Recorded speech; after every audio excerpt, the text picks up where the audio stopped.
guys? This is Lord Chael speaking on behalf of our show sponsor, Established Titles. Established Titles is a project based on a historic Scottish custom where landowners are referred to as lords and ladies. They allow you to buy as little as 1 square foot of dedicated land so you can officially call yourself a lord or lady. Established Titles is not just about your ego. You also get to do some good.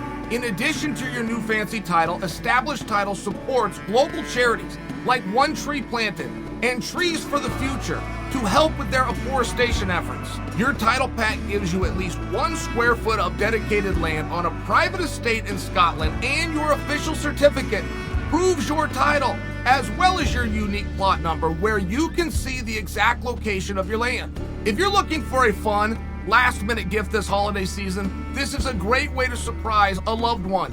Who doesn't want to become an official lord? Getting the certificate even allows you to officially change your name to Lord or Lady. Put it on your credit cards, plane tickets, or if you're so inclined, put it on your dating profiles. Established Titles is having a great limited time sale. Go to establishedtitles.com/Chael and save 10% off today. Remember to use the promo code Chael or just click on the link below. Colby and Chimaev, guys, does this have legs? Colby versus Chimaev keeps getting asked about. And Colby's in an interesting spot. I don't know that it's a tough spot, but it does take a little navigating. Colby versus Masvidal is clearly the fight to make. If I was to get, hey, you guys, you match it up. What do you want? We're going to popular opinion here. It's going to be 90% of you saying Colby versus Masvidal. Here's the problem. Colby has started the media tour to fight Masvidal in November of last year. So a full 12 months ago. There was rumors of the Ultimate Fighter. They both went in different directions. They've now come back. They appear to be in different directions again. However, Colby timed this thing just right. He timed it on the back end of coming out of his Kamaru fight. He timed it with the guy that he thought was going to be the biggest match. Colby did everything that you should do, but Masvidal got hurt. It's relevant. If you're in Colby's spot, you can't call a guy out when he's hurt. It's tough. Doesn't matter if you like him or not. When he's hurt, you wish him well. It's one of these things, and Colby knows it. Colby has now pulled this back just a little bit. So, look, I don't think that fight's ever going to happen. He doesn't want to fight me, and he's pivoted. He has not given, I'm talking Colby here. Colby has not given us absolutely the direction he would like to go. He has just given us clues that I'm wide open, and I'm going to fight guys, and I want to do some good business. Okay. But tough spot, right? When the fight that you have is against a guy who's now hurt. Again, Colby's done everything right. Starting this fight, going after it, presenting the storyline of the Ultimate Fighter, everything that Colby did was very smart, including pulling back for a minute here till his opponent gets better. All right, but what does that mean for Colby? Does he just sit? Does he just wait? Maybe. Colby's stubborn. That may be exactly what he does. But Colby does not have a fight announced. Colby's a very big deal. Chimaev, surprisingly, does not have a fight announced. Chimaev's a very big deal, and now the media is trying to bring them together. Now, this all happened on Submission Radio. This is all one interview, but Colby cut a promo. Colby was ready. He knew he'd be asked about Chimaev, and he hit it out of the park. And Chimaev does spread it around. Take on this guy, take on this guy, take on this guy. He said that about Colby too, but not extremely active in fairness. I do think that Chimaev sees something there and respects it, whether he wants to admit that publicly or not. I think Colby's the same way. I think Colby is stuck where a lot of 170-pounders are, which is this guy's getting more attention than us and doesn't deserve it. We judge deserving by who's been here longer, who's got the most wins, who's got on more airplanes, done more interviews, more rounds, and more weigh-ins. That's who deserves it. But the sport doesn't always work that way. And Colby talked about with Chimaev. He said the media's created this guy. You're trying to throw him in there. If he goes in there against Usman now, it's going to take years off his career. It's going to take years off his life. It's a very silly thing to do. But then he threw himself in and said, I will happily stop. I have no idea how we get a fight with me. I have no idea how we can get a fight with the number one contender, but the media is doing this, and if they want to keep pushing in my direction, I will go deal with it. I never thought a whole lot of it. I really didn't. I saw that interview 3 days ago. I didn't think a whole lot of it. But the more I think about it, there is something that's at least interesting. I can't go any further in a word than interesting. To the fact that Chimaev, who is red hot, doesn't have an opponent. And there's only a few guys asking for that fight. I mean, Neal Magny comes to the top of my list. We heard a rumor, I think it was even by Dana, of Nate Diaz. Do I have the right? It was Nate, correct? Versus Chimaev. But that kind of died. Again, this was a period of time ago, 4 or 5 weeks ago when that was happening. And we're not getting any clarity, and it is a surprise. Chimaev does move the needle. And one thing within the Chimaev character and the gimmick and the marketing is how quick he gets back in there, how quick he gets booked. So I'm looking at him going, well, this is interesting. What is going on here? Why isn't there a quicker turnaround? And there's a number of answers, guys, that none will be right in front of your face. A number of answers is that Sean and Mick are trying to make that happen, and everybody's saying, no, I don't have evidence that that is what's happening. I'm just sharing for you. I do think that people would agree with me that keeping Chimaev active and busy, noticing how red hot he is, getting him on a placement and getting on a card is paramount. But it isn't happening, so then we just guess why, right? We speculate, we have a little bit of fun. If you look at 170 pounds, Jeff Neal has now spoke up. Jeff Neal came out and he's saying, hey, not everybody's, this all started with Brunson. Derek Brunson made a comment, and Derek Brunson's comment was very helpful to Chimaev. He said all the 170 pounders are trying to get away from him. Nobody in that weight class wants to fight him. Well, that's helpful.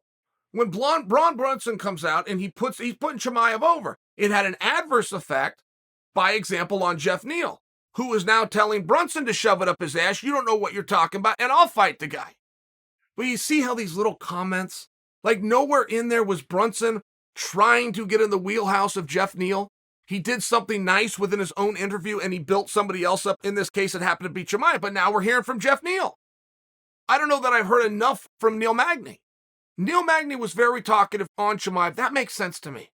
And I think if Magny wants it, Magny deserves it. And Magny deserves something in the sport. I can't remember a time we've ever given it to him. But then all of a sudden, Magny went very quiet, and so did Chimaev, which is generally a clue that, okay, this is already done. It's just not announced yet. That's a piece of it that you guys may not see quite as often. But a lot of times when something's done, you know when both guys quit talking. They don't need to talk anymore. It's done. We're waiting for the announcement. Then we'll go back to the building of the fight. I'm guessing, guys, and it's not even that guess that I'm not strong on. I'm just pointing out a time frame that when Chimaev kind of quit calling guys out and when Magny kind of quit calling Chimaev out was all about that same week. I think hurting my case is, what would the holdup be? Why would we be waiting to announce it? Dana's getting asked about Chimaev nonstop. So my argument isn't bulletproof. Just bringing it back to Colby. Colby's talking about if you throw Chimaev in there, who's a media creation, you're going to get the guy hurt. For you to satisfy your own desire for there's somebody to be bulletproof, there never has been, and it's not starting with him. And if you put him in there with Kamaru, going to be bad. For Colby to make that point, what would the next best thing be? If you're trying to give a guy a fast track and you're talking about throwing him in there, you're talking about building him up and giving him opportunity that most guys couldn't get that quickly. What's the next best thing? A number one contenders match, I would imagine. Anybody disagree with that? If anybody beats Colby Covington, I'm confident in telling you their next match will be for the championship. That's not going to be true forever, but I sure feel like it is now. I mean, if Kamaru Usman and Colby Covington showed us anything, it was that we had the right two guys. That's exactly what we learned that night.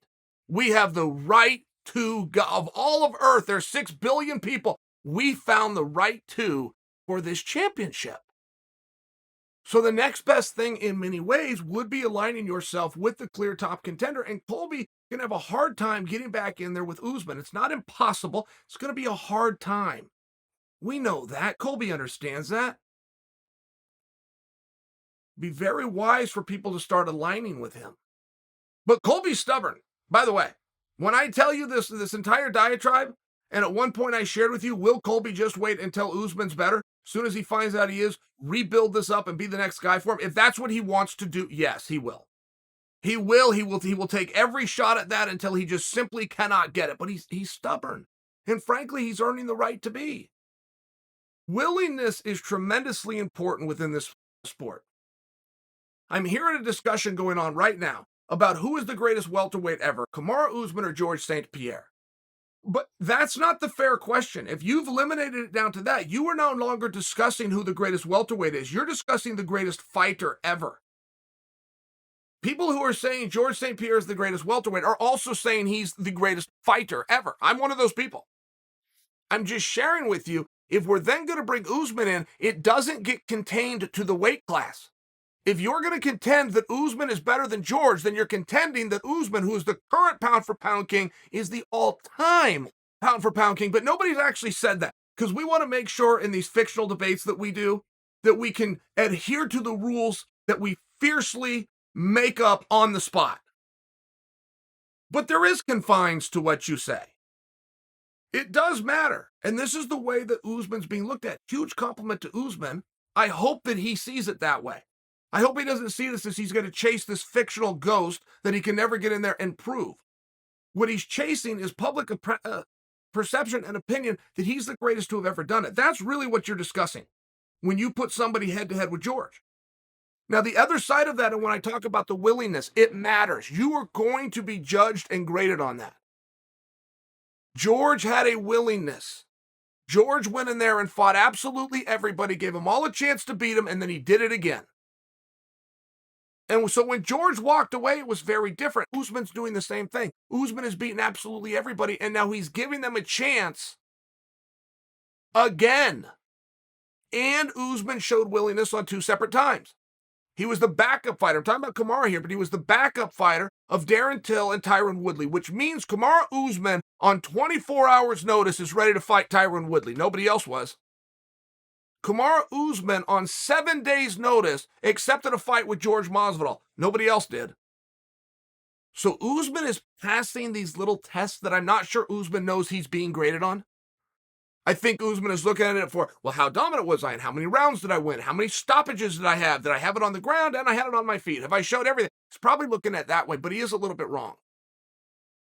People are going to sit up in a lofty spot and sit down and try to judge other people that are getting to somewhere where you never did, right? It's one of those things, but that's still the masses. That's still who you're playing for. They're going to look at you for willingness. And that's somewhere where I do think Chimaev gets credit. I love the Chimaev experiment, even if it was done on accident. I loved it. Changing weight classes, back-to-back weeks, back-to-back month. I'm here, I'm anybody. I loved it. It was quick. I'm not getting my way right now. If I had my way, he'd already be booked. I love that he went out and took on Hermanson and grappling. I hope he grapples somebody else next weekend, and I hope as a fight gets announced. I loved what they were doing with Chimaev. But how accurate is Jeff Neal? How accurate was Derek Brunson? Jeff saying, hey, we got guys that fight him. Derek saying, no, you don't. I'm seeing what Derek's seeing. Because if there's somebody out there that will fight him, why aren't you?